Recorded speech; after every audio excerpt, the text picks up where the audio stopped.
এবারে 25 ডিসেম্বরটা একটু অন্যরকমভাবে সেলিব্রেট করার ইচ্ছা ছিল।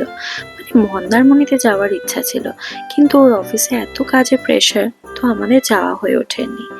তো আমরা বিকেলবেলা তো পার্কে গেলাম, তারপরে ও অফিস ফেরত বললো যে চলো আমরা তিনজনেই বেরিয়ে পড়ি।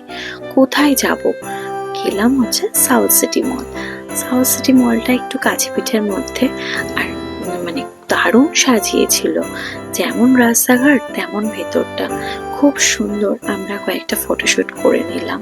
তো তারপরে কিছু বাড়ির গ্রসারি কেনার ছিল, তো আমরা গ্রসারিগুলো কিনে টিনে নিলাম, নিয়ে এবার খেয়ে দিয়ে বাড়ি ফিরবো ভেবেছিলাম, কিন্তু বাচ্চাটা খুব কান্নাকাটি করছিল। তো আর লেট না করে আমরা বললাম যে পরে একদিন ডিনার করা যাবে, তো চলো এই বাড়ি চলো। এটা ভেবেই শান্তি যে আজ সারাটা দিন খুব ভালো কাটলো। তো তোমরা কমেন্টে জানিও তোমাদের কেমন লাগলো ব্লগটা। টাটা।